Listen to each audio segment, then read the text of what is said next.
Hi everyone, welcome back to my channel. This reading is going to be for the sign of Taurus, Sun, Moon, Rising, and Venus sign. I am traveling right now, so I'm using a different setup, so you may not be able to see all the cards the way I normally like to show them, but we'll do what we can, right? So the first deck we're going to be using is just strictly oracle cards for the July 2020 monthly readings. The Psychic Tarot by John Holland. This is a oracle deck, even though it has tarot in the name. It does have tarot overlap, so we'll see what cards come out from this deck, and then we'll pull some numerology guidance, and that'll be your reading. So Taurus, we've been picking up on this energy already for you for a while. It's coming up here at the bottom of the deck, the number 3, fertility. Could be literal for some of you, doesn't have to be you, but definitely there's a lots of pregnancy energy, childbirth energy in the air, again collectively, but I distinctly remember that it has come up in at least the past couple of your readings in the last few, if not like literally the last two. So definitely feeling that energy off the bat, okay? What are the messages for Taurus? No, I'm so sorry. I knew I was gonna do that. This reading is for Virgo, but you guys might be dealing with a Taurus, or there's an overlap here with Taurus energy. If not Taurus, then Scorpio, because there's something here related with Taurus and Scorpio. So Virgo, I actually don't remember if we got that fertility energy in one of your past readings specifically. Again, it is a collective energy. And, you know, obviously it doesn't have to be, again, you could be someone around you, family member, friend, coworker even. And if it's not literal childbirth, it could be speaking in a more metaphorical sense, okay? So birthing or creating something new, whether it's like literally a project or a business launching something, or it could even just be sort of like coming into this new energy, right? Because I'm seeing your card, which is the World card. I'm not seeing it, but I'm like seeing it in my head. You also have fire energy here, Leo specifically, okay? And that's going to be the next zodiac season that we enter into. So that could be when, you know, some of these changes start to happen or come to light. I'm also sensing that some of you are moving, okay? You could be moving a short distance, you could be moving a long distance. Specifically, some of you could be moving closer to water, okay? And then there is your energy here with the earth energy, material harvest, all right? So again, tangible changes coming in, it feels like around the home, and possibly around work as well, okay? You have the star card coming up, which is Aquarian energy. That's actually the last sign I'm gonna be filming just after y'all. So if you're dealing with an Aquarius, you may want to check out that video when it's live. Okay, we got your cards. That was fast. Okay, so I do see that you are in the middle of, again, making plans to make changes in your environment. Okay, so again, whether it's relocating, changes around work, maybe you're, again, launching or starting something new here, you're being called, it's like a very high priestess kind of energy, okay, to be a little bit mysterious and secretive with your plans, not like in a weird way, but just sort of like, you know, think to yourself what you want to happen, sort of meditate on it, visualize it, write about it, right? Like put a business plan in place, right? If that's what you're doing. You know, sharing it maybe with like a few close confidants, but I just feel this very like close to the chest, close to the vest kind of energy. I'm also picking up a lot, which has been a very collective energy throughout these readings as well, a focus on the heart chakra, okay, here with the green, as well as the solar plexus chakra. For some of you, maybe also your throat chakra, you may be working in something that involves some type of like speaking, okay, acting, or even writing. I'm just seeing like lots of communication coming out here. The key as well, which is also a collective energy, is to remember to have a sense of patience, right? Because everything happens in divine order and timing. So with this fire energy that I'm feeling, okay, going into Leo season, and again, it's kind of a collective energy that I've been picking up on as well. It's like, you know, it's maybe a result of like what's been going on the past couple of months. Like people really just want to get out there and go, right? Like they feel like they've been stifled, sort of stuck in, right? And like, again, sort of a literal and or a metaphorical way. And like as things start to open up, I don't mean that in a literal sense, I just mean that in like the energetic sense of things, they really want to hit the ground running. But when we rush things, right, that's when we can tend to miss things. We're also still in a period of Mercury retrograde. So this is the period, right, the earlier part of this month until we're out of the retrograde and into Leo season, right? Next month, this is the time to plan, right? It's not the time to initiate, but it's the time to plan so that when the energies are more aligned for initiation, you're ready to go and not having to put your plans together in that place, because then you're kind of like working, you're behind the 8 ball, right?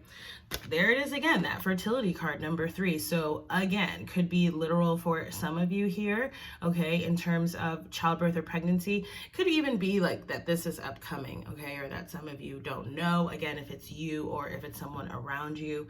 Again, a focus here on the heart chakra, with that heart chakra in fact lit up on this card. And the yellow circles on the card remind me of sort of the circle of life or creation, but again, I'm being particularly drawn to the color yellow, and so connecting with the solar plexus chakra there, which is our seat and source of creativity. So if any of you are creatives, artists, in whatever sense, or again, sort of creating something new, tap into that solar plexus chakra energy.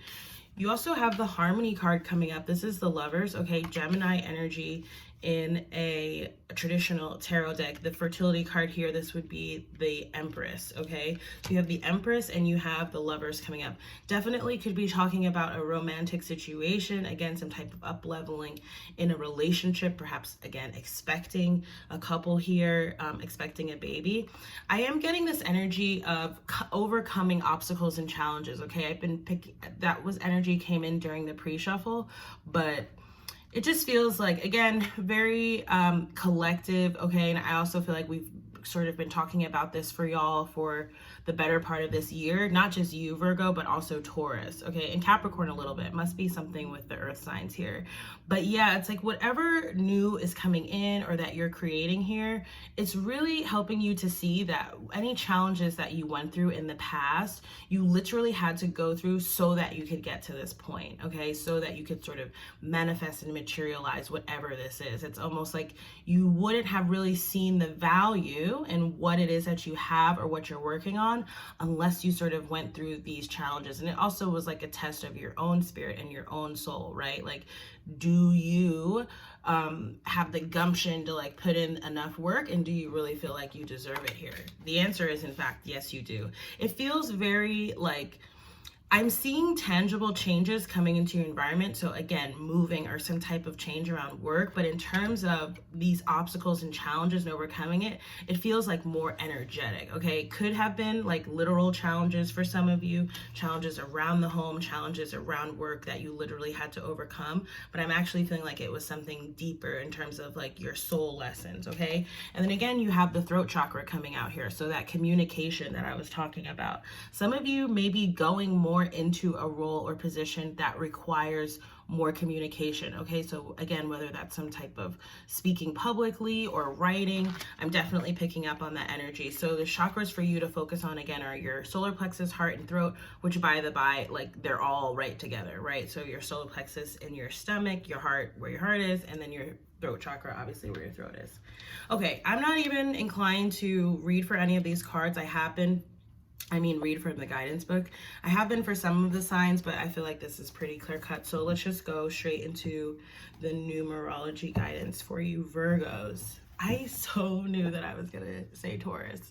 I said it to myself last night in there, and then it happened. Okay, so environment is being highlighted for you right now. Again, I'm seeing like a change around your home or your work environment. Much of the collective is also being called to, again, in sort of a spiritual and energetic sense, pay attention to their environment, their natural environment, the earth, how we treat the earth, how we treat our resources, right? Not just on an individual level, but also on a globally collective level as well.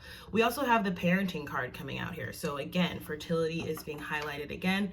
For some of you, okay, like if this is you having a baby, and again, it doesn't have to be right now, but like in the near term future, this is also talking about like healing relationships with your own parents, okay? And like that's whether your parents are still physically with us or not, okay? But oftentimes, right, it's like, okay, there's a book that I like to recommend that anyone who's resonating with this message, and maybe, you had sort of, we'll just say a difficult childhood, right? Trauma of any degree. But by the way, like trauma can be like a child not feeling heard, right? Like you're like, I want to be X, Y, and Z when I grow up. And like some adult is like, yeah, okay.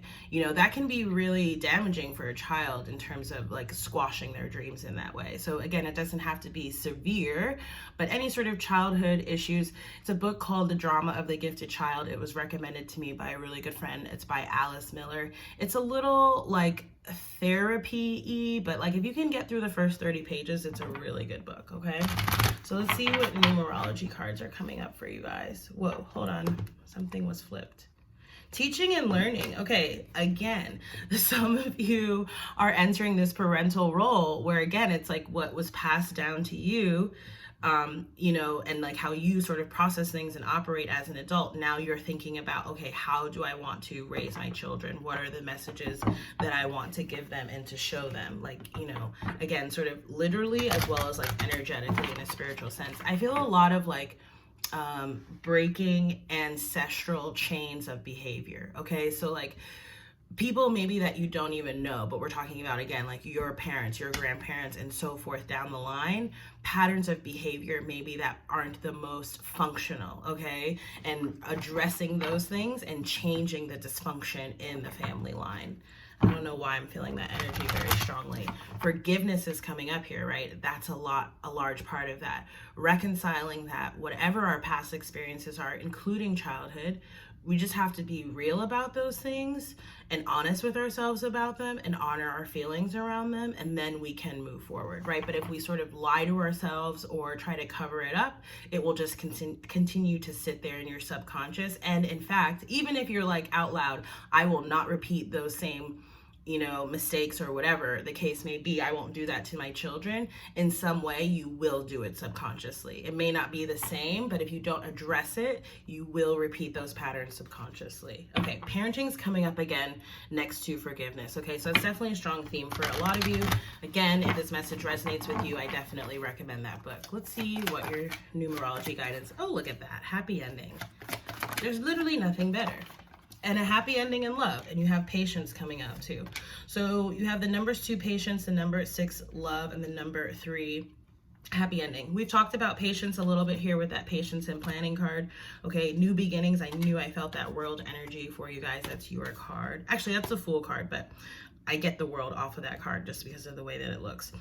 Love, obviously pretty self-explanatory, right? But at the core of any love relationship, okay, whether it's, again, a friendship, romantic relationship, a new child, at the core is how do you love yourself, right? The extent to which you love yourself will reverberate out into every other thing that you do, relationship, work, or otherwise. Okay, so I feel like that's really the message here, that though there's, obviously changes happening in around a relationship or a family dynamic here, possibly for some of you, this is really about self-love at its core. Okay, I'm also feeling like, I'm getting, which is something that there's another deck that I use. I'm not using tarot decks like I mentioned for these readings, but it's called the Neo Tarot, and it has like self-care tips in it. In fact, I offer like a self-care reading, but one of the self-care tips, I don't remember for which card, is basically like write a love letter to yourself. And I'm seeing that here with the love and the throat chakra. So like almost like having a conversation with yourself about how you feel about yourself. And then again, happy ending here coming out at the end. So that's the card that we're gonna read for and then close out the reading, because that's what's on the horizon. So really just keep focusing on that, right? This card serves as confirmation that a very happy ending is right around the corner. Even if it seems ludicrous and impossible at the present moment in time, a favorable outcome awaits you and is well within your reach. Since you attract what you are, you bring yourself good fortune when you're happy. Therefore, you will attract your positive outcome sooner by being joyous now. That is, by acting as if what you want has already come to pass. By drawing this card, you are being encouraged to focus the majority of your attention on the outcome you desire rather than the outcome you fear. Since you attract what you think about the most, when you focus on your dreams, you can make those dreams come true. Dismiss all logic and reason so that you see the miracles beyond, and know that you live in a magical universe where it pays to believe and to dream. And to that point, lots of messages around dreams have been coming up in these readings as well. So general guidance that I give often, but definitely emphasize this month, is pay attention to your dreams, write them down if you remember them, okay? The affirmation here is, I have faith that a happy ending is right around the corner. Amen. Okay, so Virgos, that's been your July monthly reading. If this reading resonated, please do like, share, comment, and subscribe. If you'd like to book a personal reading with me, you can do so through my website. You can also subscribe to my newsletter for free $99. I also co-host a podcast called the Self-Care Kickback. We're on a little bit of a hiatus right now, but there are some episodes already up. It is a lot about like it says, self-care, but like pouring into yourself, okay, which is very much so a part of your message. So again, if that resonates with anyone and you're interested in podcasts, do go check that out. At any rate, Virgos, thank you so much for watching this video, and I hope to see you in the next one. Bye.